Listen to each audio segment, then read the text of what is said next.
Hello guys, আসসালামু আলাইকুম। আশা করি আল্লাহর অশেষ রহমতে আপনারা ভালো আছেন, আমরা ভালো আছি। বাংলাদেশি ব্লগার তাপকিয়া চ্যানেলে আপনাদের জন্য আরেকটা নতুন ভিডিও নিয়ে এসেছি। দূরে এবং কাছে, দেশ এবং দেশের বাহিরে যে যেখান থেকে আমার আজকের ভিডিওটা দেখতেছেন সবাইকে জানাই আন্তরিক ভালোবাসা এবং অভিনন্দন। আজ হলো আমার ছোট্ট সংসারে হলো প্রথম পিঠা বানানো হবে। এখানে আমি হলো সকাল সকাল কিছু চাল ভিজিয়ে রাখতেছি, আর এটা হলো সিদ্ধ চাল। এই চাল দিয়ে হলো আমি পিঠা বানাবো। কি পিঠা বানাবো আপনারা ভিডিওটা দেখতে থাকুন আর আমার সাথে থাকুন। এই যে আমি এখানে চালগুলো ভিজিয়ে তারপর হলো সাইডে রেখে দিলাম। তারপর হলো আমি সব বাদবাকি কাজ করে সন্ধ্যার দিকে হলো আমি পিঠা বানাবো। এই যে এখানে হলো মা আমার জন্য যেই গায়ের দুধ পাঠিয়েছে সেই দুধটা হলো আমি ফ্রিজে রেখে দিয়েছিলাম, যেহেতু পিঠা বানাবো এর জন্য হলো এই গায়ের দুধটা হলো খাইনি আমরা। আর এখানে হলো আপনার 1 লিটার দুধ হবে। আর দুধগুলো হলো আমি আবার ছেঁকে নিতেছি, জাল করে নিব ঘন করে। তারপর হলো আমি পিঠা বানাবো। আর যে চালগুলো হলো আমি ভিজিয়ে রাখছিলাম সেই চালগুলো খুব সুন্দরভাবে ভিজিয়ে গেছে। এখন হলো আমি ব্লেন্ডার করে নেব। এখনো পর্যন্ত আমি ব্লেন্ডার করি নাই চাল। আগে যখন শাশুড়ি মারা একসাথে থাকতাম তখন হলো যে ব্লেন্ডারটা ছিল সেই ব্লেন্ডারটা দিয়ে হলো আমরা চাল ব্লেন্ডার করতাম, তারপর হলো পিঠা বানাতাম। খুব সুন্দর পিঠা হইতো আর চালগুলো খুব মিহিন হইতো। এখন আমার এটা দিয়ে কি হবে কিনা সেটাও আমরা জানি না, দেখি হয় কিনা। এই যে আমি চালগুলো দিয়ে ব্লেন্ডার করা শুরু করে দিলাম। দেখতেছি যে ভালোই ব্লেন্ডার হইতেছে। কিছুক্ষণ পর যে আমার সাথে এমন একটা ঘটনা ঘটবে কখনোই ভাবতে পারি নাই। যেহেতু আমি ব্লেন্ডারে চালটা গুঁড়া করব, এ কারণে হলো আমি আগের থেকে সন্ধ্যার থেকে আমি শুরু করেছি। যদি জানতাম যে আমি ব্লেন্ডারে আমি চালগুলো গুঁড়া করতে পারবো না, তাহলে আগের থেকে আমি হলো বেটে নিতাম, বিকাল থেকে শুরু করে দিতাম পিঠা বানানোর প্রস্তুতিটা। এই যে আমি দুধটাকে ঘন করে রেখে দিয়েছি। এখন হলো শাশুড়ি মাকে ডাক দিয়ে নিয়ে আসছি। আমি হলো কখনো পিঠা বানাই নাই। মা যখন পিঠা বানাতো আমাদের বাড়িতে আপু সাথে থাকতো, আমি সাথে এমনি হালকা পাতলা একটু দেখতাম, না হলে আমার যে কাজগুলো পড়াশোনা সেগুলোই করতাম, কখনো দেখি নাই। আর শাশুড়ি মার সাথে দেখছি, কিন্তু কি তারপরও কেমন জানি সাহস পাচ্ছি না একা একা করব, তাই শাশুড়ি মাকে ডেকে নিয়ে আসলাম। মা এখানে হলো খিসা বানিয়ে নিতেছে। আর খিসাটা যে এত সুন্দর হয়েছে কি বলবো আপনাদের, অনেক সুন্দর হয়েছে। আর পিঠাগুলো খুব ভালো হয়েছে। এখানে খিসা বানানো হয়ে গেছে, শাশুড়ি মা হলো ঢেলে নিতেছে। আর কড়াইতে হলো চারো সাইডে লেগে আছে, তাই হলো সুন্দরভাবে কাচিয়ে নিতেছে।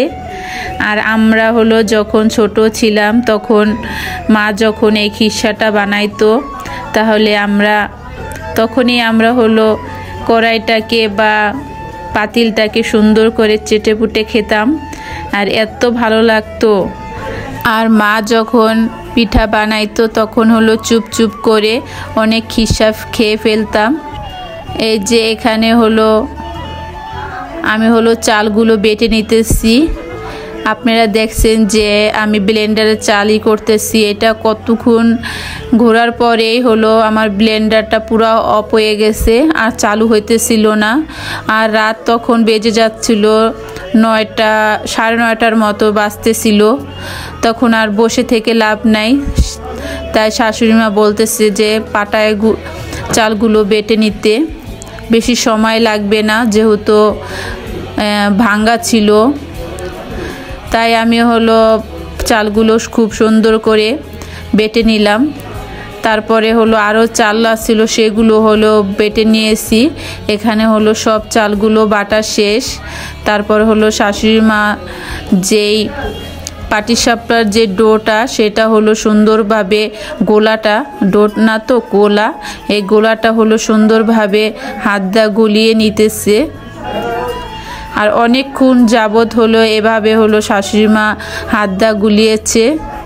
আপুদেরকে আবার সেই পুরনো কথাটা একটু মনে করিয়ে দিতেছি। প্রথম থেকে এই পর্যন্ত যে আপুরা আমার ভিডিও দেখতেছেন ধৈর্য সহকারে, তাদেরকে অসংখ্য অসংখ্য ধন্যবাদ। আর ভিডিওটা দেখে একটি করে লাইক, কমেন্ট, শেয়ার এবং আমার চ্যানেলটাকে সাবস্ক্রাইব করে দিবেন।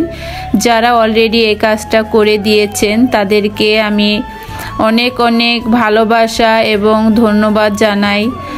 আমি কিন্তু সব আপুদের এই ভিডিও দেখি, কোনো টেনে টেনে ভিডিও দেখি না, সম্পূর্ণটা দেখি। চিন্তা করি যে সম্পূর্ণটা না দেখলে বা টেনে টেনে দেখলে আমার চ্যানেলের যেমন ক্ষতি হবে, তেমনই যে আপুর ভিডিওটা টেনে টেনে দেখতেছি সে আপুরও ক্ষতি হবে। আর ভিডিও বানাইতে কিন্তু অনেক কষ্ট, যারা ভিডিও বানায় তারাই একমাত্র বোঝে যে ইউটিউবে কতটা কষ্ট করতে হয়, কতটা পরিশ্রম করার পরে অনেক দূর আগানো যায়। তাই আপুরা আপনারা আমার যেই ভিডিও দেখেন না কেন সম্পূর্ণটা দেখবেন, কোনোখানে টেনে টেনে দেখবেন না। এতে করে আপনাদেরও ক্ষতি, আমাদেরও ক্ষতি। কেউ কারো ক্ষতি করব না, কেউ কারো উপকারে না আসতে পারলেও কিন্তু কেউ কারো ক্ষতি করার চেষ্টা করব না। এই যে আপনাদের সাথে কথা বলতে বলতে কিন্তু শাশুড়ি মা পিঠা বানানো শুরু করে দিয়েছে। আর পিঠাগুলো কিন্তু খুব সুন্দর হয়েছে। আর বানাইতেছি আর ছেলের আব্বুকে হলো দিতেছি। মা হলো বলতেছে যে গরম গরম খেতে, ওর আব্বু বলতেছে না যে পরে খাবো, মা বলতেছে যে না, গরম গরম পিঠা খেতে বেশি ভালো লাগে, তুই খেয়ে নে।